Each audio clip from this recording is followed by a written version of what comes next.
For most war games, they make you a commander in name only. You click, you order, you win, or you just reload and shoot while they call you captain. But what if commanding meant more than strategy? What if it meant living with the fear in your men's eyes, the consequences of your decision, the loss of someone who trusted you to bring them back home? Burden of Command doesn't just ask you to lead, it asks you to feel the weight of leadership, to carry the hopes, fears, and fates of the men under your command. Set during World War II, I think this game expertly blends tactical combat with emotionally charged narrative choices. This game, you're not just a soldier, you're a leader, and the game doesn't let you forget what that really means. Burden of Command is a great new game that, as I mentioned, has you play as an officer during World War II. And as I mentioned, unlike most World War II games, or even other strategy games in general, this game puts a big focus on realism and having an emotional core at the center of it. When you make decisions, you are deciding who lives and who dies, and the game treats it as such. This isn't Company of Heroes or Command and Conquer. You're not simply optimizing movements or maximizing DPS. You're making choices that affect real people. Well, as real as pixelated men with backstories and hopes and letters from home can feel, but somehow they do feel real. But first, let's talk about the actual gameplay, since this is still a strategy game. So each mission is played on a map with a hex system. I'm sure most of you are familiar with other games with hex systems, pretty self-explanatory. Each unit that you have can only move so many hexes per turn. But this game actually takes a pretty different approach to how men are controlled. So you are part of an infantry company, so that means that there is a captain in charge and 4 lieutenants underneath him with 3 squads each. Each lieutenant and squad has a certain amount of action points they can use to move or shoot. But in order for a squad to move, it also takes a point from their lieutenant. So for example, I want one of Lieutenant Wilson's men to move forward. It takes 1 action point from Lieutenant Wilson and his squad. But once a squad is moved, it can then use the rest of its action points without using any more from their lieutenant. So think of the first move from a squad as activating them. Once they are activated, they don't need to use their officer's points anymore. Now, what determines how many points a squad and officer has? Well, experience. The more experienced and battle-hardened the men and officer are, the more points they get to move and use abilities for.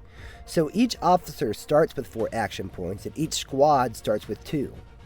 But in order for a lieutenant to be used, it has to be their turn.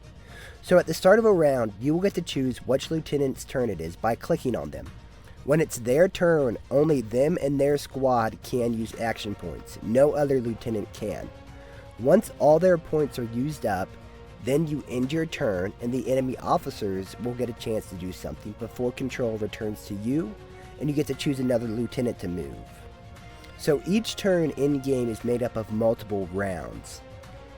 So you're not moving your entire army at once. It's much more segmented and deliberate, which really makes you think carefully about who to move and when. And then there's also you, the captain. You're not just a figurehead.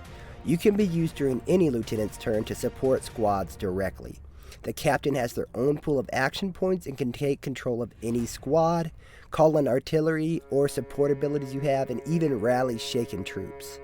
The captain is basically a somewhat flexible tool used to plug gaps, support struggling units, or pull off clutch plays when you're short on resources. Another interesting point about this game, which the tutorial makes abundantly clear, is that just shooting at enemy troops will not kill them. This game uses a suppression system. So, like other turn-based tactical games, there are attacks of opportunities. If you cross an enemy's firing line and you're in range, they will shoot at you, and depending on which weapon they are using, it might prevent you from moving forward at all. So in order to prevent that, you must suppress them by pouring fire on them. This will prevent them from shooting areas that they normally could because it forces them to keep their head down. Of course, the same is also true for your men. The more suppressed your men are, the less that they're able to shoot back, and they might not even be able to move at all. But, as I said before, just repeatedly shooting at enemies will not kill them if they're behind cover. They will just keep their head down. Once they're at max suppression, you get no more benefits from continuing to shoot at them.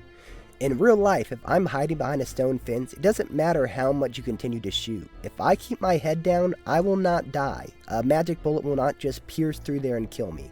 It's not like XCOM where you just have a small % chance to kill them on any given shot. If they're behind cover, they will not die. This game adheres to that same realism. In order to remove them from the equation, you need to actually charge them with an infantry squad and enter a melee. But unlike other games, this will mostly result in the enemy squad surrendering, not dying or taking a bunch of your men with them. As this game mentions in the tutorial, in the Western Front, it was much more likely for melees to lead to surrenders, not fights to the death, especially as it became much more apparent that the Axis were losing the war. Of course, if this was the Pacific Front, that would be another story, but good news for you and your company, that isn't the case. But now that we understand how to play the game, which if you're still a little unclear, hopefully my gameplay will be able to show you, and the tutorial of this game does a great job of explaining it. But let's talk about what makes it unique. Not the actual tactical gameplay, but the emotional core of the game that takes you through the responsibility of leading men into combat. This game is all about the real responsibilities leaders felt during this war and how they coped with the fear and trauma from gunfights, and how to cope with the fact that knowing that your actions directly led to someone's death. This game has you make hard decisions and then decide how to cope with them, as well as trying to help the lieutenants under your command also cope. Burden of Command doesn't just simulate combat, it simulates consequences, and that's what sets it apart from so many other tactical games. Most games will punish you for losing units with a simple drop in power or resources. Here, you feel it. Every squad isn't just a number, there's people in it. They're named and written with care. You're going to learn some of their names, what they think about the war, their personalities, and then sometimes you'll have to send them to their deaths anyways. It's not just the mechanics that make this game heavy, it's the context. One moment you're making a tactical decision to flank an MG nest, and then that leads to one of your officers dying and you have to decide what the letter home says. And the game doesn't give you any perfect answers. There are no morality meters, there are no right and wrong choices. Every choice is going to hurt someone. You can make the best possible choice and people are still going to end up dead. This game also does something pretty interesting for win conditions during missions. In any given mission, you will have a mission victory objective and a min victory objective. Your superiors want you to complete the objective at any cost, and your men don't want to take too many casualties. You'll have to balance between what your superiors demand and what your men demand. One of the most powerful moments I had during this game was during a pretty routine mission. We were just mopping up some Italians and winning pretty good, and then the Italians, along with the help of the mob, want to meet with an officer for a surrender. So I sent one of my new lieutenants in there to hopefully accept the surrender and end the mission. But unfortunately, he died. And there wasn't a cutscene, there wasn't any dramatic music, just a quiet acknowledgement from my first sergeant that I had made the call and it had directly led to his death. That's the burden that this game is talking about. It's not the burden of war, it's the burden of leadership. Of knowing that your decisions have weight beyond success or failure. That you're responsible not just for the objectives, but for the moral of your troops and their lives. Another interesting thing that this game does is have some entirely text-based missions. So most missions in this game will be you leading your troops through combat with some text, talking to your officers, talking to your men, talking to your superior officers, to sort of break up the monotony of just going through regular missions. But some missions, it'll be you and your men in Rome taking a week break off, and you get to decide what to do when you're there, whether that's taking care of paperwork, visiting the sites, dealing with issues that come up. This game has a lot of interpersonal arcs and narratives and talking to other people and getting their perspective on matters. This game is about a lot more than just combat. Overall, Burden of Command isn't a game that you play to feel powerful. It's one you play to understand the cost of power and leadership. It doesn't hand you easy answers or satisfying triumphs. Instead, it gives you something far more rare in gaming: reflection. Most war games don't actually ask you to reflect on the fact that you led people to their deaths. You made a bad call, you made a bad choice, or even you made all the right choices and people still died.